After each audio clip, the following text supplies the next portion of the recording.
शिव कथा कहती है। 3 चीजें हैं।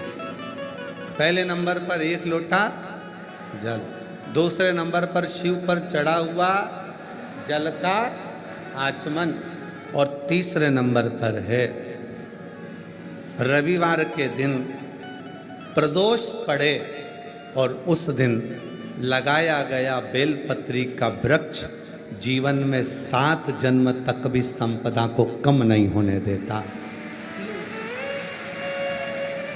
रवि प्रदोष में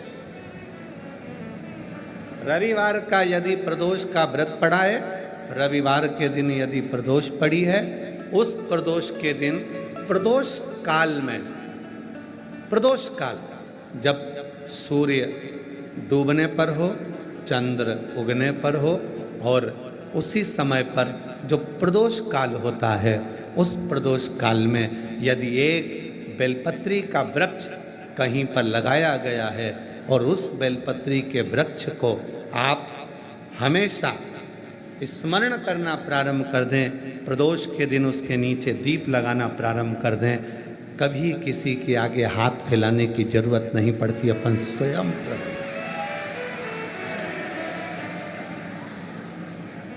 रवि प्रदोष, भौम प्रदोष, ये 2 प्रदोष ऐसे हैं, एक भौम प्रदोष भी ऐसा ही।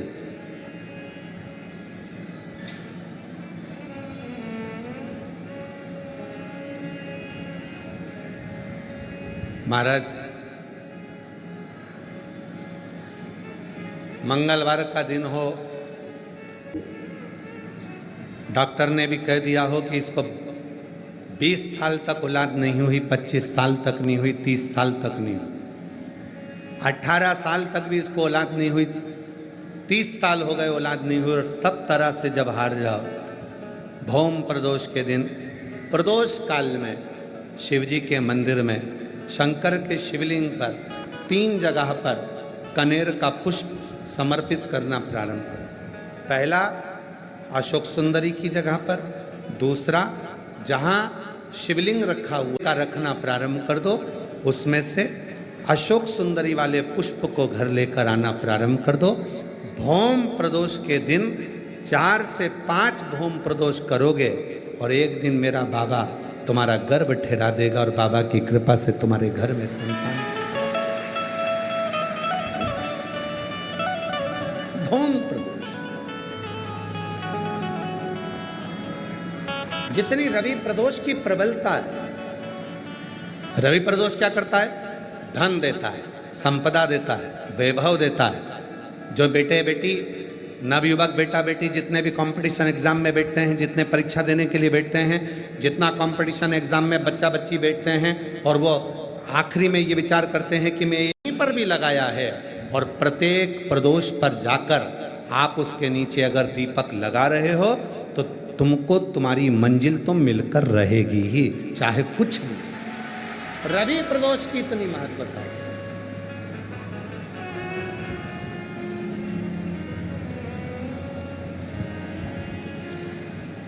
और मांगा है भोलेनाथ से वरदान एक ही, मांगा है भोलेनाथ से वरदान एक ही, तेरी कृपा बनी रहे जब तक है जिंदगी, तेरी कृपा बनी रहे जब तक है जिंदगी, मांगा है भोलेनाथ से वरदान एक ही, मांगा है भोलेनाथ से वरदान एक ही, तेरी कृपा बनी रहे जब तक है जिंदगी, तेरी कृपा बनी रहे जब तक है जिंदगी, मांगा है भोलेनाथ से वरदान एक ही मांगा है भोलेनाथ से वरदान एक ही। शिव करुणा के सागर। शिव महापुराण की कथा कहती है ये तीन चीजें हमारे जीवन को सुख देती हैं। एक लोटा जल शिव को चढ़ाना प्रारंभ किया, हमारे धीरे धीरे मार्ग सुलभ होते चले गए, मार्ग खुलते चले गए, मार्ग खुलते चले, सुलभ हो गए मार्ग।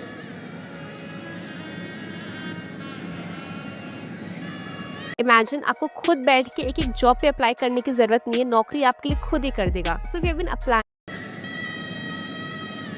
दूसरे नंबर का, शिव पर चढ़ा हुआ जल जब शरीर में रोग आ गया, बीमारी आ गई, कष्ट आ गए, मिटेगा कैसे? डॉक्टर का इलाज करवाओ, क्योंकि डॉक्टर शिव का एक रूप होते हैं। डॉक्टर जांच करने का बोले जांच करवाओ, क्योंकि डॉक्टर शंकर का एक रूप है। डॉक्टर जैसा बोले वैसा करो, पर साथ में एक लोटा जल चढ़ाकर उसका आचमन करना प्रारंभ कर दो।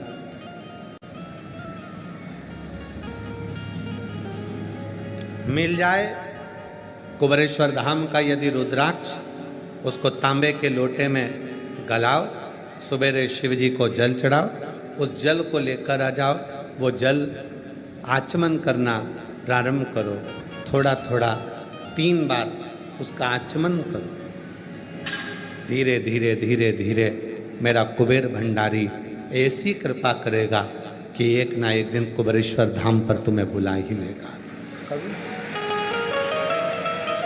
कृपा करेगा।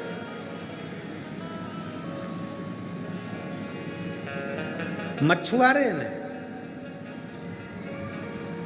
एक पत्थर को देखा और पहचान गया कि ये मैंने सारे हीरे नीचे फेंक दिए, एक हीरा मेरे पास में रह गया, पर अब इस हीरे को छोड़ना नहीं, अब इस हीरे को नहीं छोड़ना।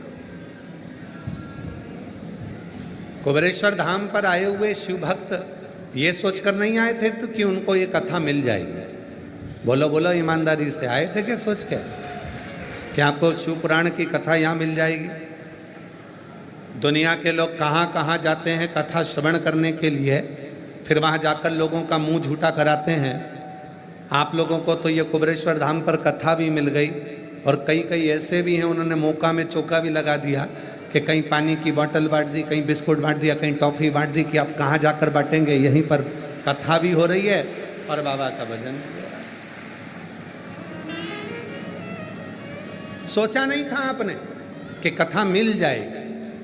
और कई माताएं तो ऐसी हैं, कई मेरी जीजियाँ ऐसी हैं, कई मेरे जीजा ऐसे हैं, कई बेटियाँ ऐसी हैं, कई बेटा ऐसे हैं, जो तो पंडाल में बैठे बैठे सो रहे थे,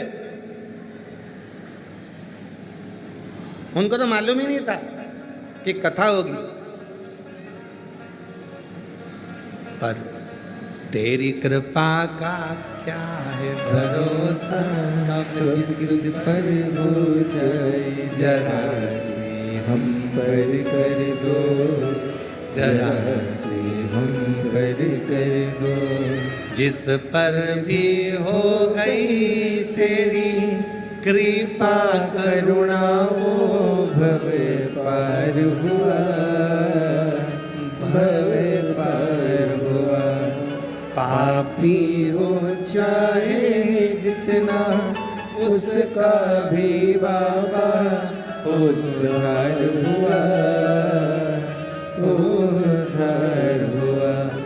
गीत अजामिल गणिका जैसे तेरे मन को भाई जरा सी हम पर कर दो, जरा सी हम पर कर दो। तेरी कृपा का क्या है भरोसा, कब किस पर हो जाए जरा सी हम पर कर दो, जरा सी हम पर कर दो। रुद्राक्ष मिल गया आप लोगों को? जम के बोलो। जल चढ़ गया, कंकर संकर पूजन हो गई, बट वृक्ष का दर्शन हो गया, बटकेश्वर पूजन हो गया, भोजन हो गया, सब हो गया, बस एक ही चीज बची थी, कथा, वो भी मिल गई।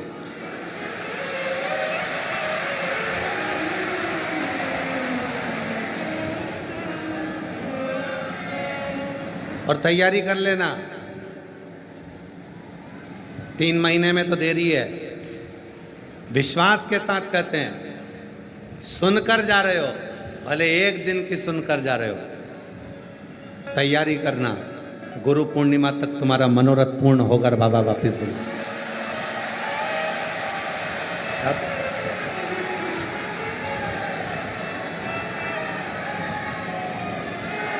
यहां से जाओ तो बैग में खाली नहीं करना अपने को, अपन बोल के जाना, बाबा सुना है कुबरेश्वर धाम पर बैठकर कथा सुनी जाती है, कंकर शंकर पूजन करी जाती है, रुद्राक्ष लिया जाता है, बड़ के पेड़ का दर्शन किया जाता है, जल चढ़ाया जाता है और कथा का लाभ मिलता है, बैग खोला नहीं जाता, बाबा वापिस बुला लेता है। मुझे भी तैयारी रहो। शिव कथा कह रही है,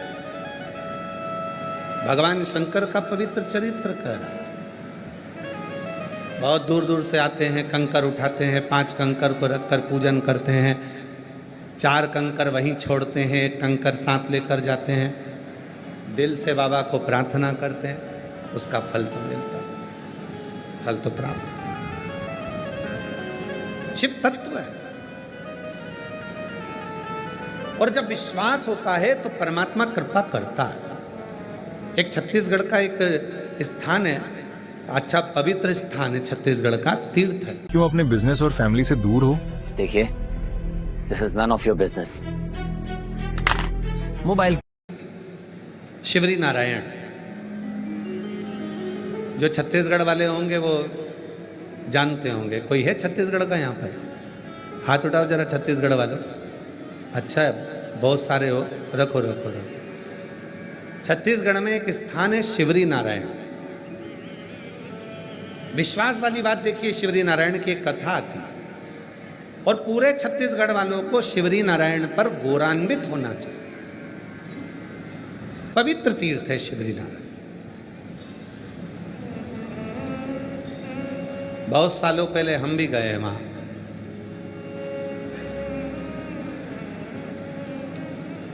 शिवरी नारायण में सीताराम जी का मंदिर है।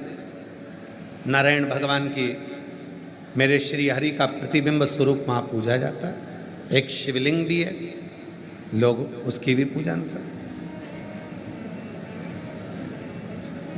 एक राजा हुआ है, रत्नपुर नाम के नगर के नरेश थे।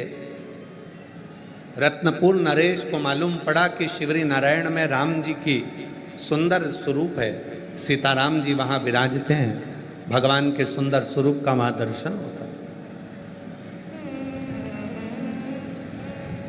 रत्नपुर नरेश दर्शन करने के लिए शिवरी नारायण चल दिए। देखिए विश्वास में कितना बल होता है। ये शिव पुराण की कथा है। भरोसे में कितना बल है, विश्वास में कितना बल। लोग कहते हैं गुरुजी सीहोर कुबरेश्वर धाम का रुद्राक्ष इतना प्रबल क्यों होता है? कुबरेश्वर धाम पर किया गया कंकर शंकर की पूजन इतनी प्रबल क्यों होती है? कुबरेश्वर धाम पर 5 मिनट की सुनी हुई शिव पुराण भी इतनी प्रबल होती है क्यों? उसका विश्वास। और जब भरोसा पूर्ण होता है तो मेरा देव अधिदेव महादेव ये नहीं देखता कि तुम्हारा पाप क्या है, वो तो भंडार भरना प्रारंभ कर दे। विश्वास, भरोसा, दृढ़ता।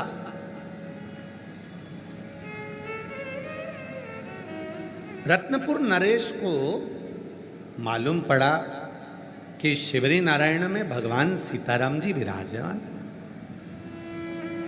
भगवान सीताराम जी शिवरी नारायण में विराज।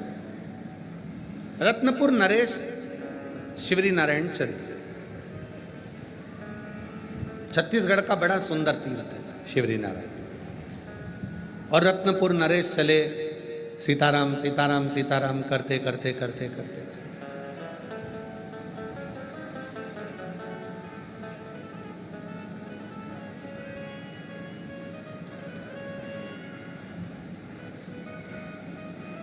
पर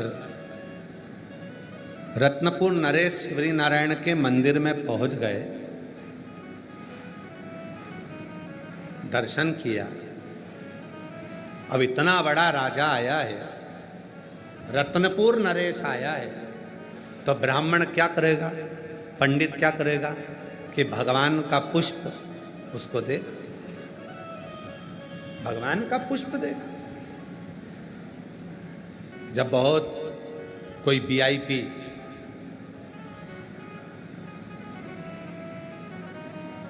बहुत वीआईपी जब कोई मंदिर में जाता है तो पंडित जी जो भगवान पे चढ़ा हुआ ही फूल है, पत्र है, वो उसको दे देते हैं। अब शिवरी नारायण में दर्शन करने के लिए रत्नपुर नरेश पहुंच गए, और रत्नपुर नरेश ने जैसे ही शिवरी नारायण में सीताराम सरकार का दर्शन किया, भगवान श्री हरि का दर्शन किया, पंडित जी ने एक कमल का पुष्प उनके मस्तक पर चढ़ा था, भगवान राम जी के, भगवान नारायण के, वो पुष्प उठाकर पंडित जी ने वो पुष्प रत्नपुर नरेश को दे दिया।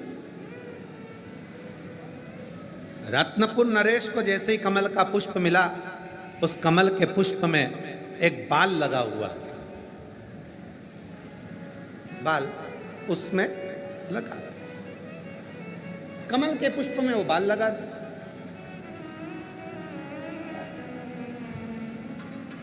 राजा को गुस्सा आ गया।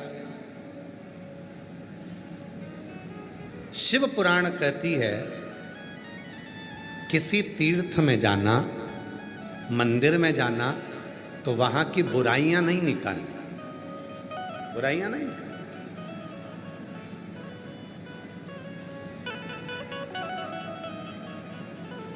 आज के समय में एक बहुत बड़ा मामला चल रहा है अयोध्या की चोरी का। अयोध्या की चोरी का एक मामला चल रहा है। राम मंदिर में चोरी हो गई, ये हो गया, वो हो गया। हमें समझ में नहीं आता कि सालों पहले मुगलों ने हमारे सनातन धर्म के मंदिरों में जो चोरी करी थी, वो मुद्दे को लेकर क्यों नहीं आते जो आज अवध के मुद्दे को लेकर आते।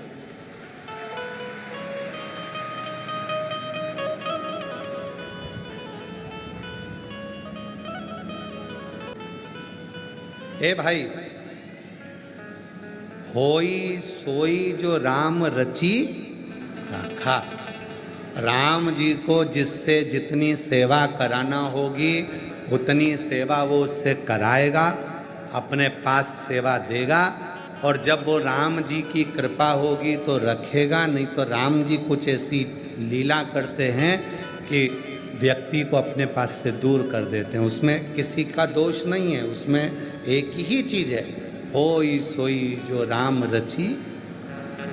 राम जी ने जो सोच लिया वो कर।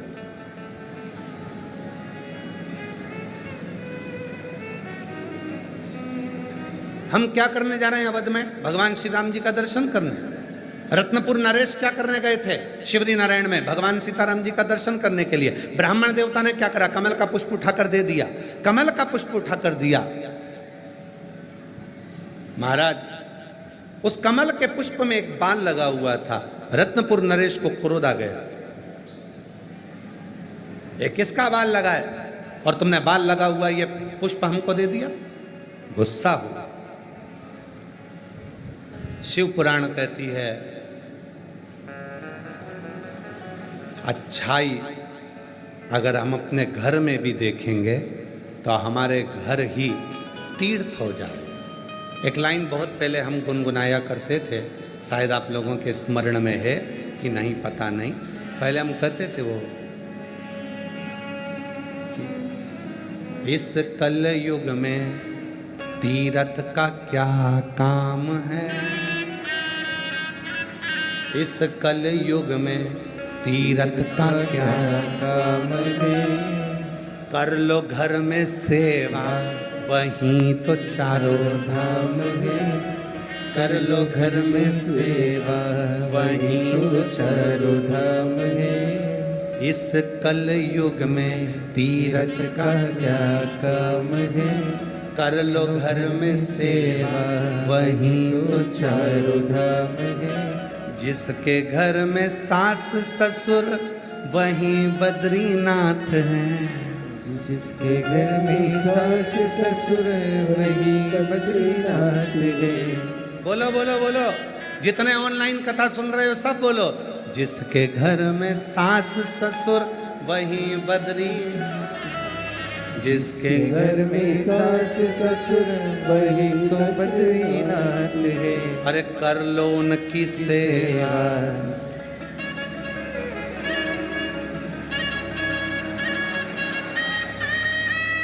अरे कर लो उनकी सेवा वही तो चारों धाम है। कर लो उनकी सेवा वही तो चारों धाम है। इस कल युग में तीरथ का क्या काम है। कर लो घर में सेवा वही तो चारों धाम है। जिनके घर में जेठ जेठानी वही द्वारिका नाथ हैं। जिनके घर में जेठ जेठानी वही द्वारिका धाम है। अरे कर लो इनकी सेवा वही तो चारों धाम है। कर लो इनकी सेवा वही तो चारों धाम है। इस कल युग में तीरथ का क्या काम है। कर लो घर में सेवा वही तो चारों धाम है। जिनके घर में देवर देवरानी वही रामनाथ हैं। रामेश्वर उसी के घर में। जिनके घर में देवर देवरानी वही रामेश्वर नाथ हैं। कर लो इनकी सेवा वही तो चारों धाम है। कर लो इनकी सेवा वही तो चारों धाम है। इस कलयुग में तीरथ का क्या काम है। और चौथी बात याद रखना मेरी जीजियों तुम्हारे लिए, जिसके घर में पति देव वही जगन्नाथ है।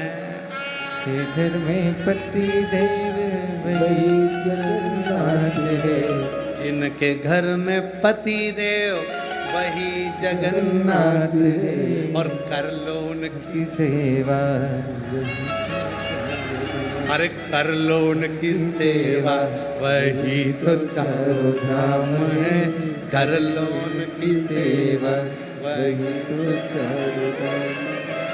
इस कल युग में तीरथ का क्या काम है। इस कल युग में तीरथ का क्या काम है। कर लो घर में सेवा वही तो चारों धाम है। कर लो इनकी सेवा वही तो चारों धाम है। कर लो घर में सेवा वही तो चारों धाम है।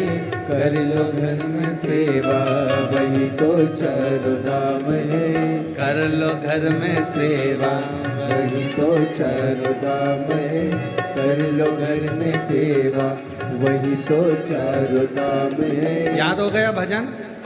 भजन याद हो गया? अब तुम लोग आना। जिसके घर में सास ससुर वही बद्रीनाथ हैं।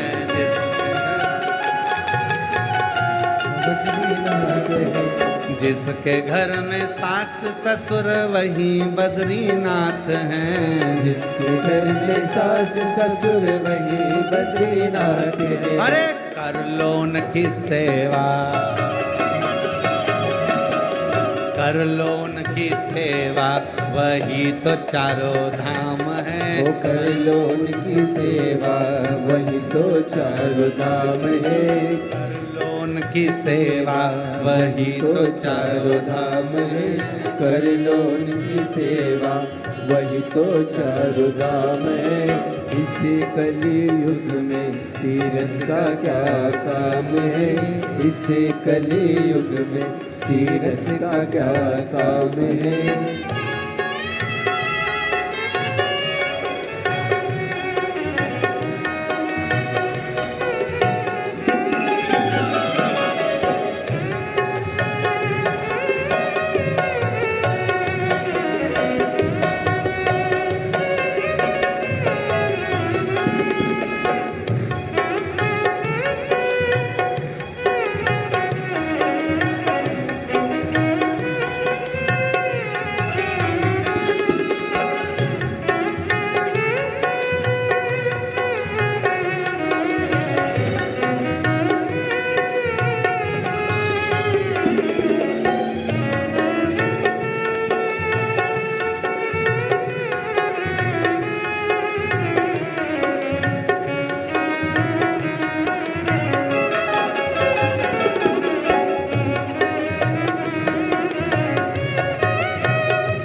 में जेठ जेठानी वही द्वारिका नाथ हैं। जिसके घर में जेठ जेठानी वही द्वारिका धाम है। जिसके घर में जेठ जेठानी वही द्वारिका नाथ हैं। जिसके घर में जेठ जेठानी वही द्वारिका धाम है। अरे कर लो उनकी सेवा,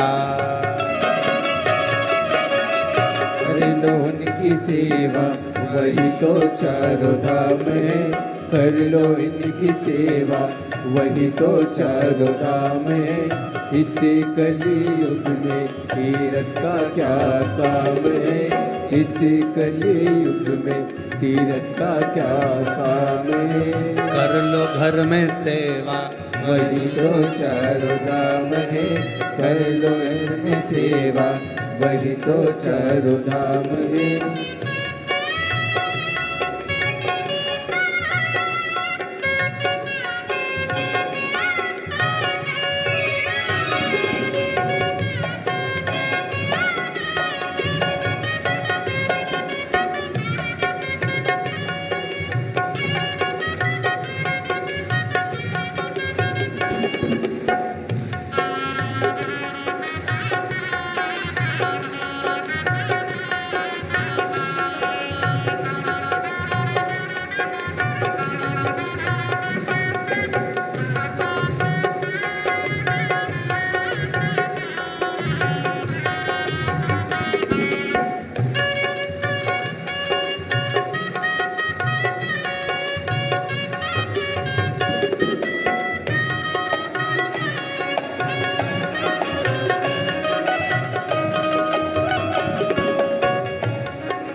घर में देवर देवरानी वही राम शरणार्थ है।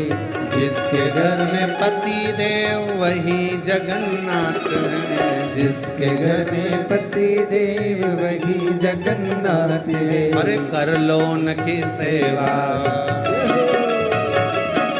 कर लो उनकी सेवा वही तो चारों धाम है। कर लो इनकी सेवा वही तो चारों धाम है। इस कलयुग में तीरथ का क्या काम है। इस कलयुग में तीरथ का क्या काम है।